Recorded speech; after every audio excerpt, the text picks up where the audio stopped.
So let's get started. Question. All right, y'all ready? We're gonna have a little pop quiz. Are y'all prepared? Yeah. Okay. All right. There's a lot on the line here, guys. Okay. Here's the question. We're gonna be playing this throughout the collection. It's called Who Said, right? So we're gonna say, who said this? What doesn't kill you makes you stronger? What doesn't kill you makes you stronger? Was it A, Kelly Clarkson? B, everybody knows this person, Friedrich Nietzsche. Sorry. C, the Apostle Paul. Or D, all the above? Let's see by raise of hand. Who says A? Who says C? Oh, wait, those are mixed up, aren't they? I said them differently. Sorry.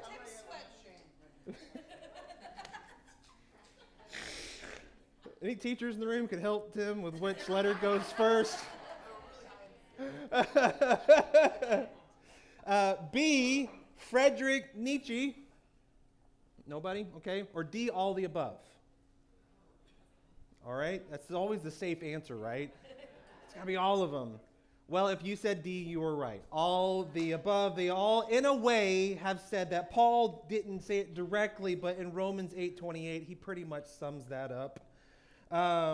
Frederick, he says in aphorism number 8 from Maxim and Arrow's section of Twilight of Idols, written in 1888. Y'all don't know that one? Well, okay. And then Kelly Clarkson, of course, the hit song, Stronger. Let's all sing it together. No, let's not do that. 2011. So that's a lot of fun. But we've heard that before, right? The statement, what doesn't kill you makes you stronger.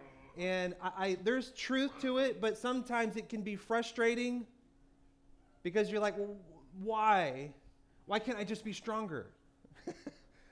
Why do I have to go through why do things have to try to kill me to make me stronger, right? And it's talking about extreme moments of pain in your life and all that. So we're going to be talking about that.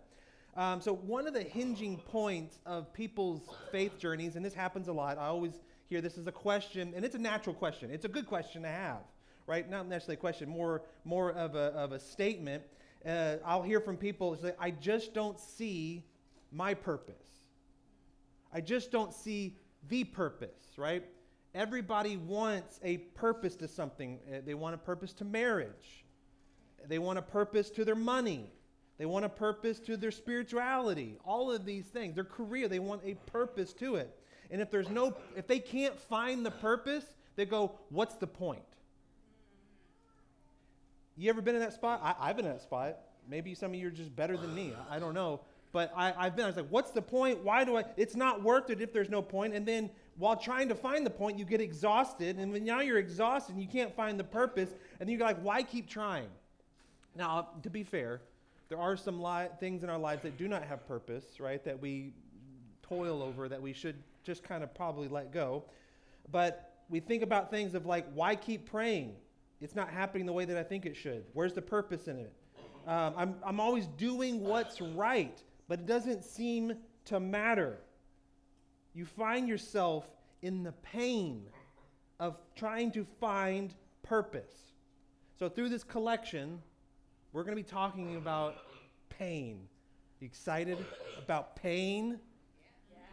Really? No, you're not. You're not excited about pain. You're excited to see others in pain, maybe, right? But not yourself, right? It's the reason why we watch UFC, boxing. We love to see pain, right? But not when it happens to us, unless we want the pain, right? And there's a purpose in the pain. So we're going to be walking through that because what we find is some people would say, well, people hate pain. And there is some truth to that, but that's not the total truth. It's not that people just downright hate pain. They hate pain that doesn't have a purpose.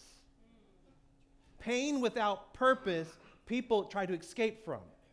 Because with the purpose, sometimes it makes it worth it. It's like, so sometimes in our life, something bad happens. You have a car wreck. You have a breakup. You go through a hard breakup. You lose your job. You start battling cancer. You begin to go, what's the purpose of this? And so it's hard to try to get through whatever the pain is of that problem because you can't find the purpose. We think, why is this happening? Where is God? I'm a good person. Why would this happen to me? You read the Bible, you go to church, right? But things are still not working to your favor, and so you go, what's the purpose? There's so many people that turn and walk away from God, walk away from the church, walk away from a spiritual journey to try to find out who's the one in control of all of this because they struggle to find the purpose. And I agree, it's a hard thing to get through. And we think, my pain is not fair if I can't find the purpose. So people don't hate pain, they just hate pain without purpose. And the truth is, people can endure actually a lot of pain for the right purpose. It's astounding through life, the moments that I've seen where people have endured so much pain. If you've ever run a marathon, I don't understand you, but you did it, right? And anybody in the room would say, was it painful? And they go, absolutely, it was painful. It was so painful that they had to turn off a part of their brain on mile 15 to hopefully get through the rest of whatever the marathon, whatever distance that they're going. But the finish line is the purpose. That's what keeps driving them towards it. That's what keeps their attention on it, because the satisfaction of finally crossing the finish line, that's the purpose to the pain. Let's go another direction with this. Let's say you're addicted to drugs and you're enduring withdrawals to get over those drugs. You know the purpose to that is now to be sober. That's the finish line. There's a purpose to the pain of withdrawals, is to be sober and to have a better life. This is the one that completely baffles me. Childbirth. Childbirth. I have not endured childbirth. I do not have the ability to do that, although I have seen it. And it is very painful from what I see. It's almost like it's not happening to me, but I feel it because it's happening to the one I love, and there's a lot of pain in that. But then baby comes out, right? And we're all so like, yeah. And this is why I know that the pain is worth enduring, because not just, but like a week later, my wife's like, we need another baby. And I'm like, what?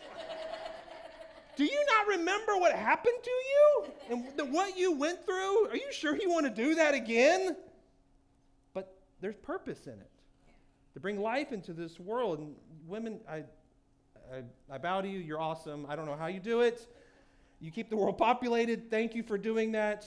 Because it seems very painful.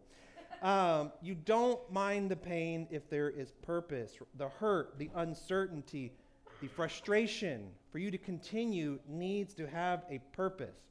There is a scripture that, I know in the last collection we just did, I kind of referenced this area, but in reading it, I've always read this scripture, and it always kind of leaves me perplexed when I read it. And this is Luke 22:31. It says, Simon, Simon, this is Peter, he called him Simon Peter. Simon, Simon, Satan has asked to sift all of you as wheat. Satan has asked.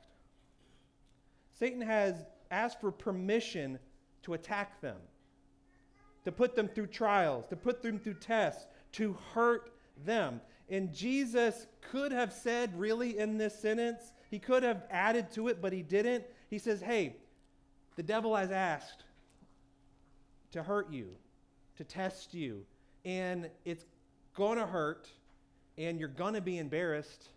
It's going to be humiliating. But he didn't say all those things.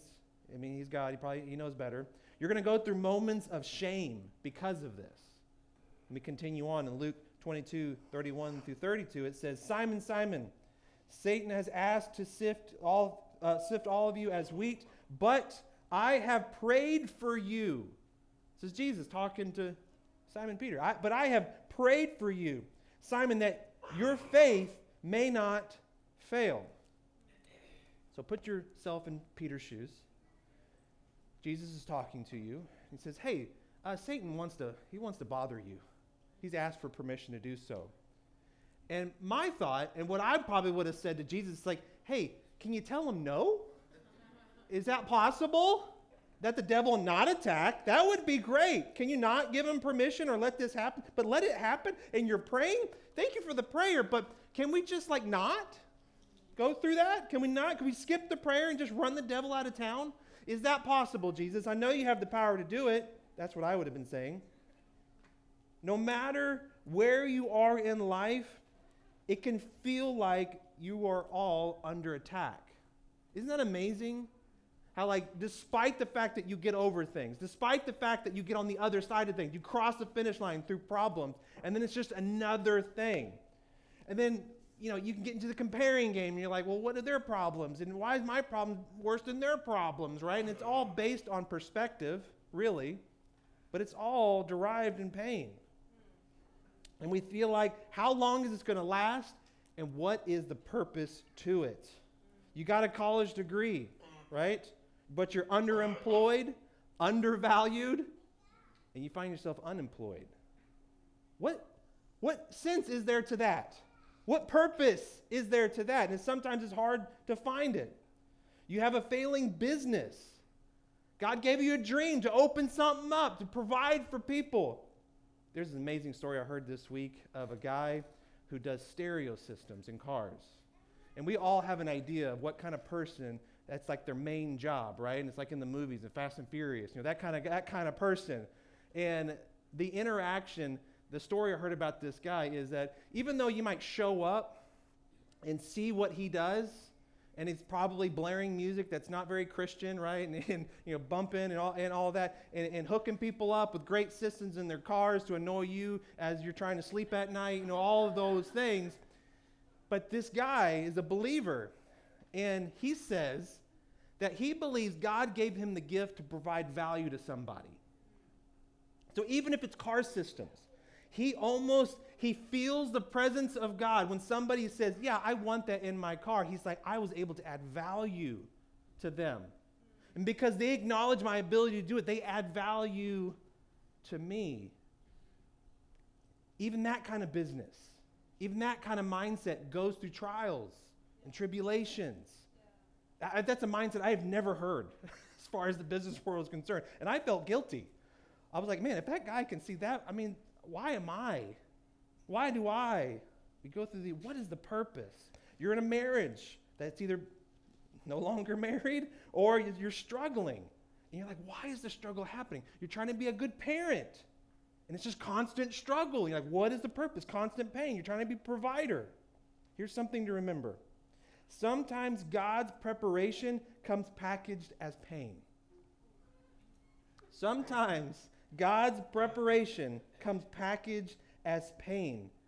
And he does that to get your attention.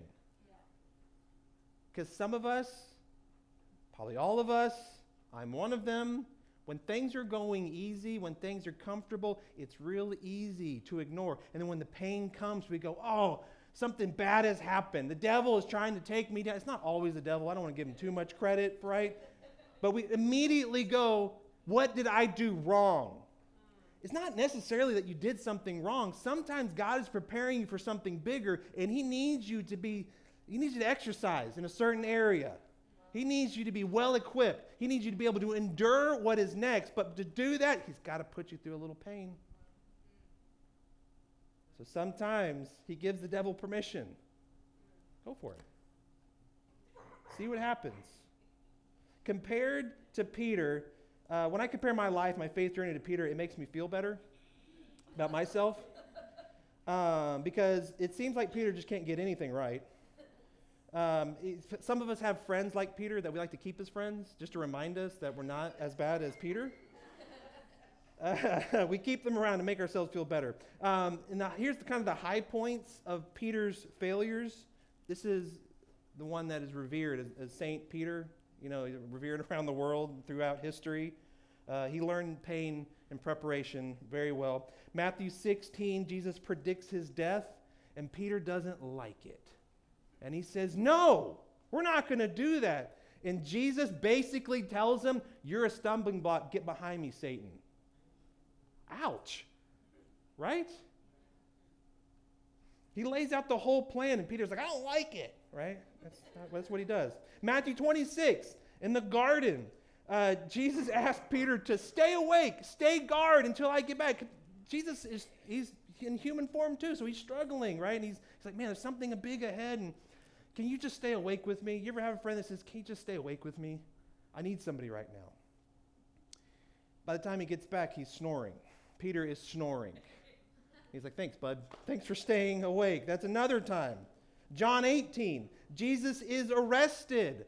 And Peter starts flinging the sword around, going for the Roman's head, lops an ear off. He's not great aim. And so he hits the ear, knocks it off. Can you imagine?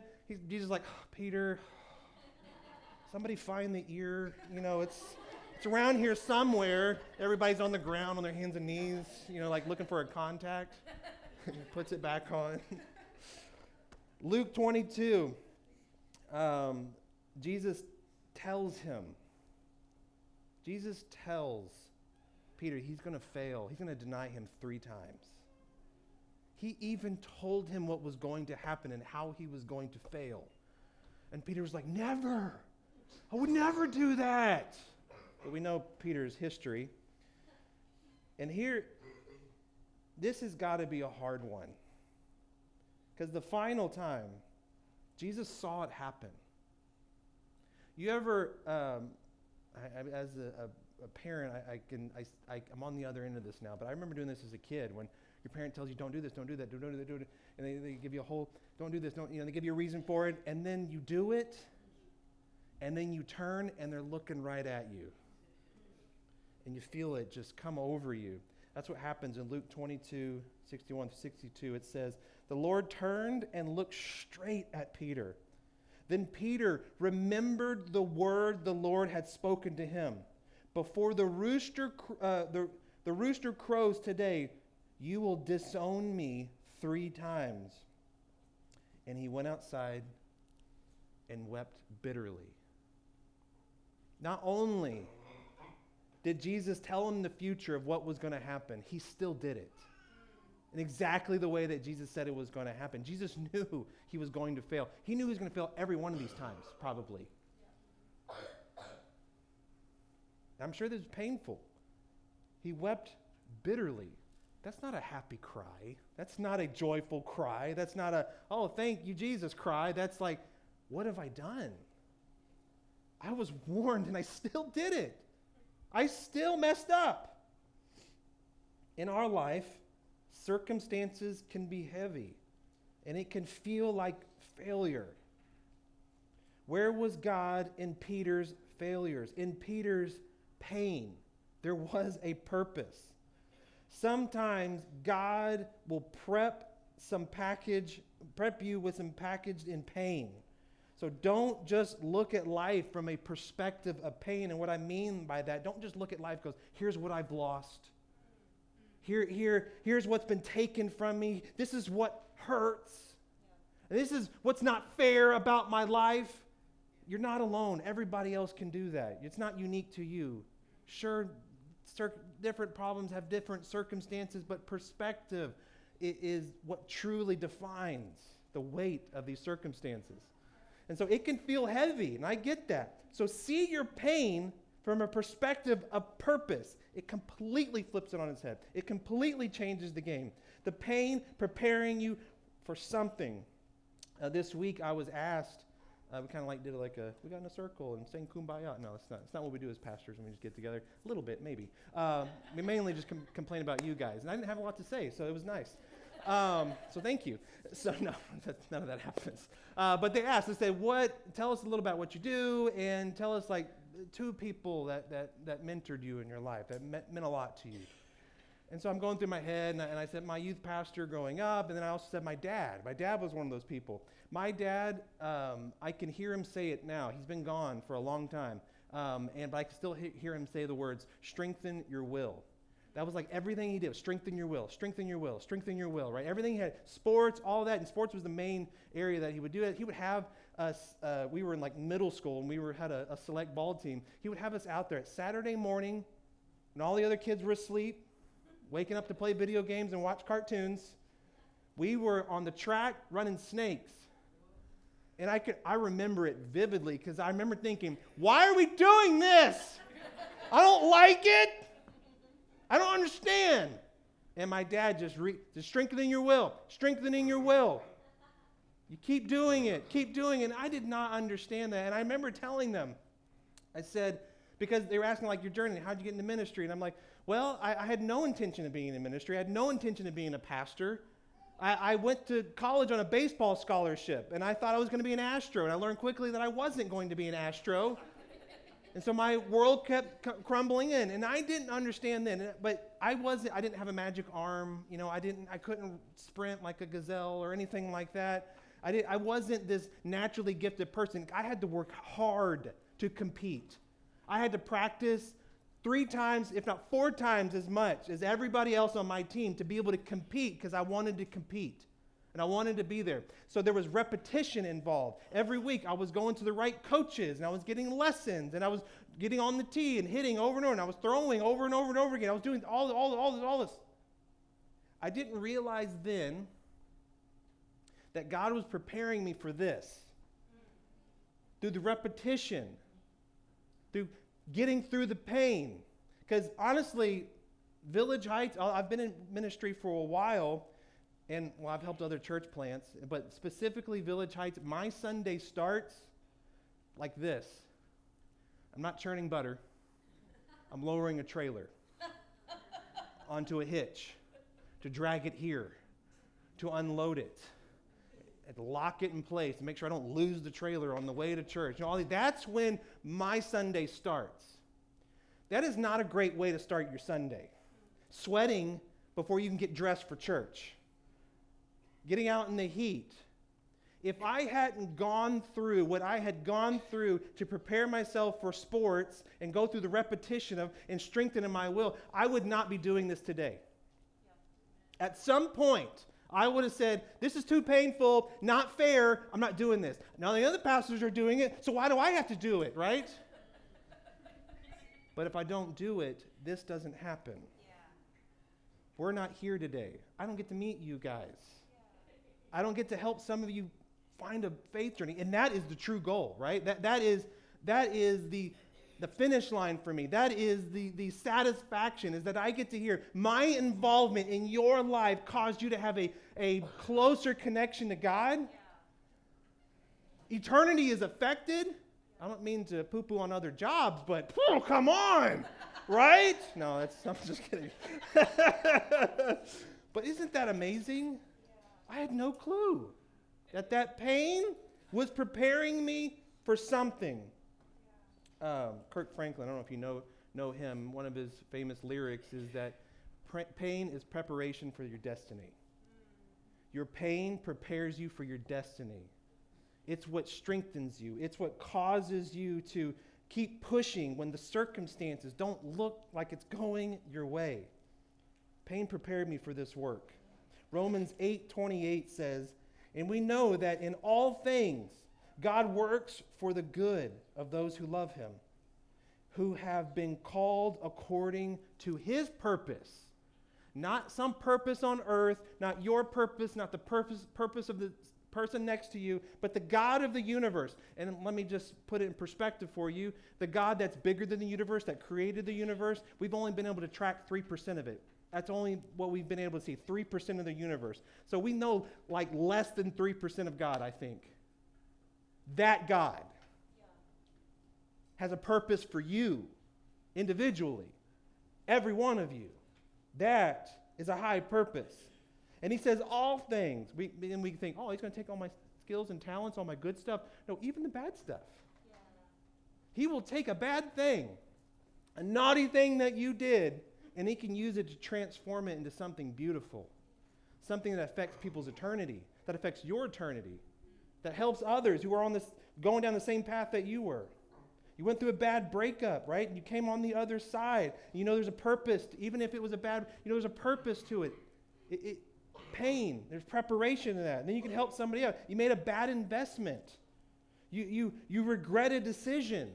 God works all those things for his good, according to God's purpose, not yours, not anybody else's. And his purpose is perfect. Yep. Not according to your pain, but according to his purpose. And you're thinking, Bill, you don't know how much I hurt. You're right, I don't. But God does. The very thing that you've dreaded, you probably are going through it right now. It's developing you with the pain. And you're going to be stronger because of it. You're going to have a bigger purpose because of it. James 1, 2 through 4, James, he knew this really well because he grew up with Jesus. He was brother of Jesus, stepbrother of Jesus.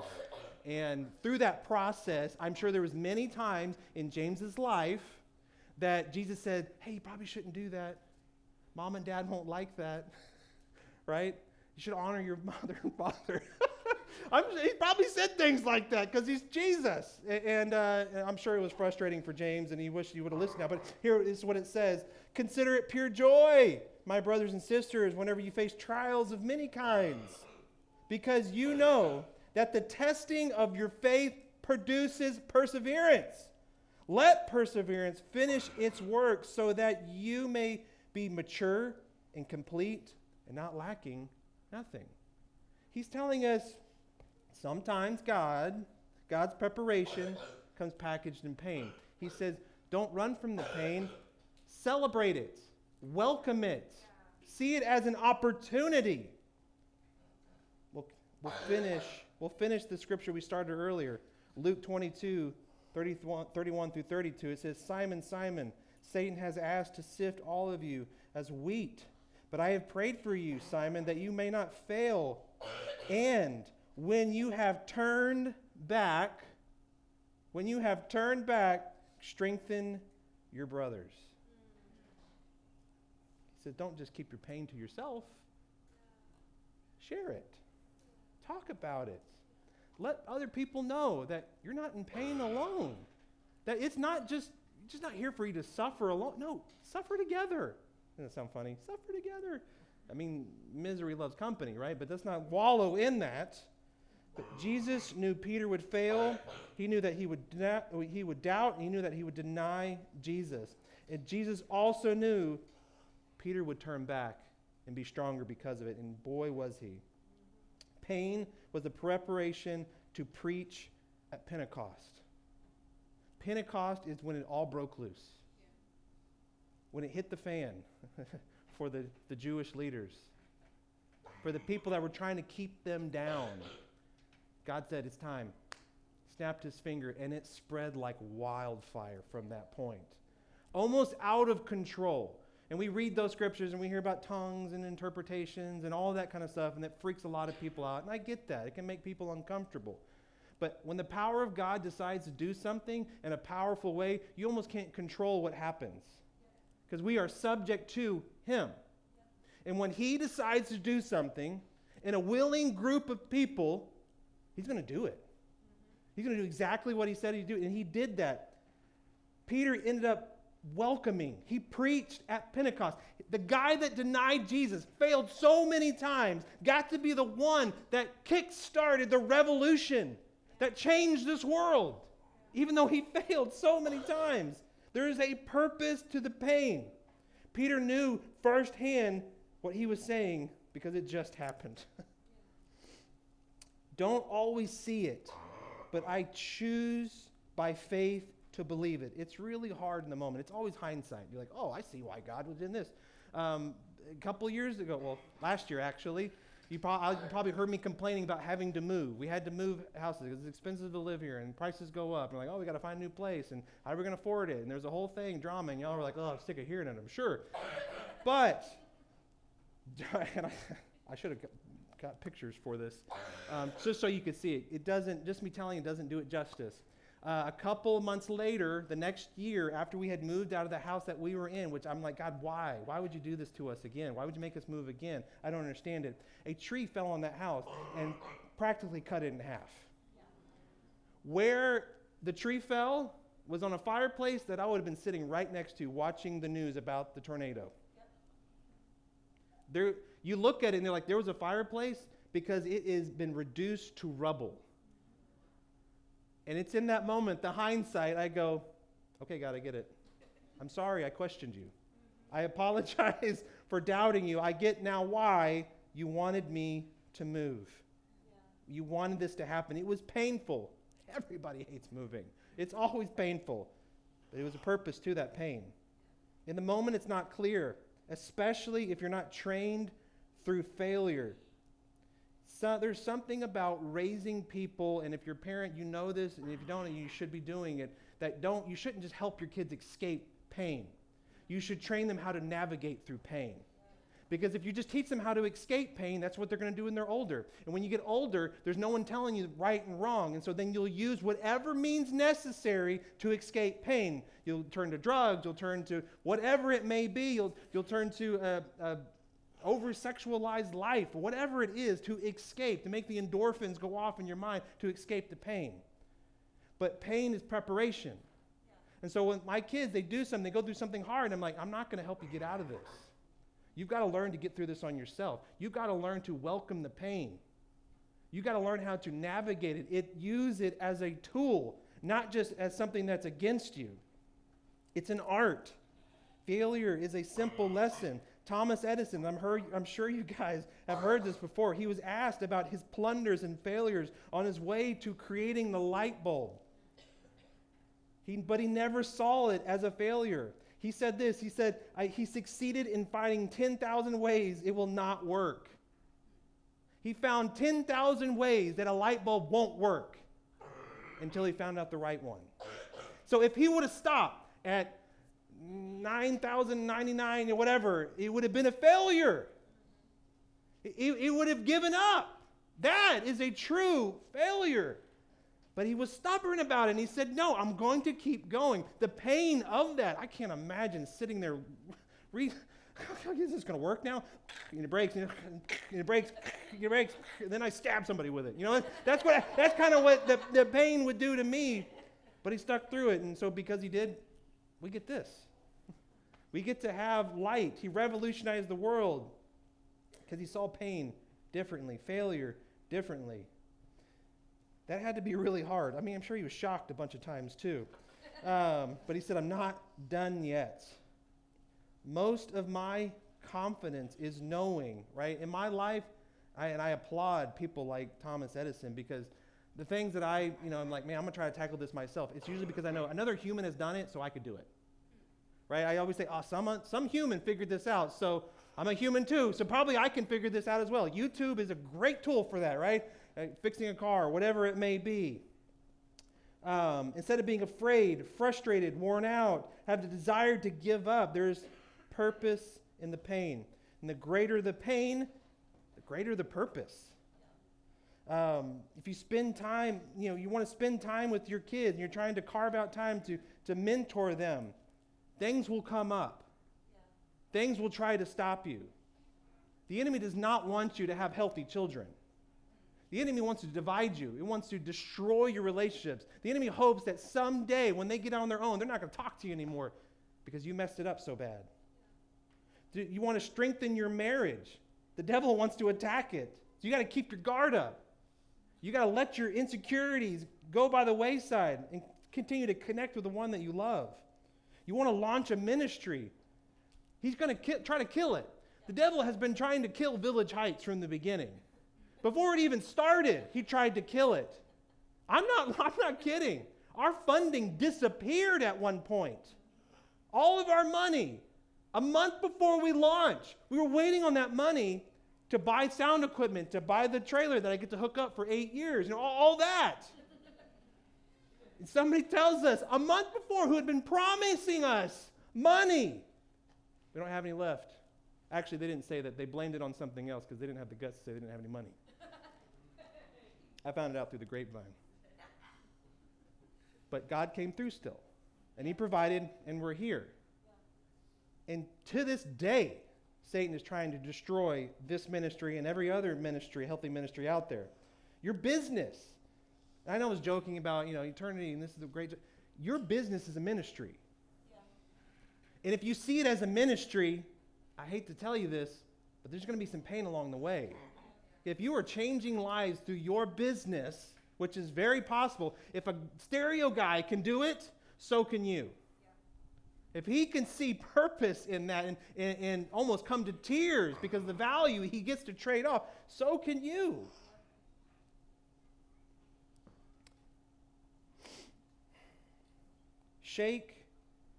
shake you out of your spiritual complacency. That's what pain is for. We get complacent, we get comfortable, and He's got to shake you up a little bit. Got to let Satan get in there and rattle your cage. Because God never, and this is a really cool thing about God, God never wastes a hurt. He never wastes a pain as long as we're willing to hand it over. He uses your pain, your hurt, your fear, your uncertainty. He uses them. And you get to use them as a motivator. You already do it. You're just not doing it in the right direction maybe. Because you touched the hot stove, it's like, oh, I shouldn't touch that anymore. Like the pain, it tells you not to do things. But there's other kind of pain that pushes us away from bettering ourselves. And so we need to embrace it. We need to see our pain as an opportunity. God never wastes, and that's beautiful. He never wastes a hurt. And Jesus is telling you right now, whether you believe it or not, He's telling me, He's telling you, He's telling us, that what doesn't kill you makes you stronger. And from Jesus' mouth, that means something. I love Kelly. She's a great person, whatever. But she's not going to be there when things are trying to kill me. Yeah. Jesus is. Yeah. I'll jam her song. I'll scream at the mountaintops, whatever. But Jesus is actually the one that's going to be there. He's actually the one that's going to use my pain if you let Him. You're not looking at your life through your pain. See pain from the perspective of purpose. There's purpose in the pain. And I know this for sure because I don't think Jesus was excited about getting murdered. I don't think He was excited about being humiliated. In fact, that moment I talked to you about when He went to the garden and He said, hey, can you stay up, Peter? And Peter's snoring logs. He's in the garden saying, Jesus, can you pass this along to somebody else? Do I have to endure this pain? Do I have to suffer like this? But He knew. He knew what was up. He knew the game plan. And it was a joy set before Him. He endured the cross. He went through all of that. And why did He do it? Because there was a purpose, and the purpose was you. Yep. You were the reason why He went through it. And you, to Him, you are worth it. Yeah. You are worth it. So take a lesson from Jesus.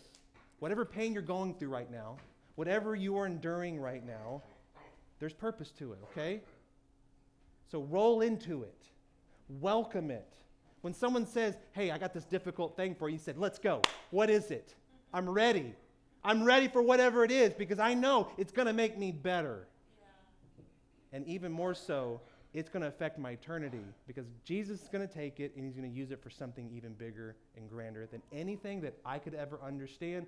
Because when I was throwing baseballs, thousands of baseballs, I did not understand it was preparing me for this right now. Yeah. And God is doing the exact same thing for you. Let's pray. Jesus, thank you so much for being there for us. Thank you for not abandoning us. Thank you that in our pain, you still have purpose for us. Lord, somewhere along the way in history and humanity and our feeble thinking, we think that pain is punishment to us. But it's not always the case. Sometimes the pain is there to strengthen us, to prepare us for even bigger things. So Lord, if someone has just gone through something, or they're going through something right now, or they're going to be going through something, I pray that they will continue to keep focused on you and not see those painful points as punishment, but to see them as opportunities, as preparation for us, that you're preparing us for something grander, something bigger, something that will probably affect people's eternity. Lord, give them peace in those moments. But Lord, I pray that we don't try to escape the pain. We embrace it, and we take it on for the kingdom. In Jesus' powerful name I pray. Amen.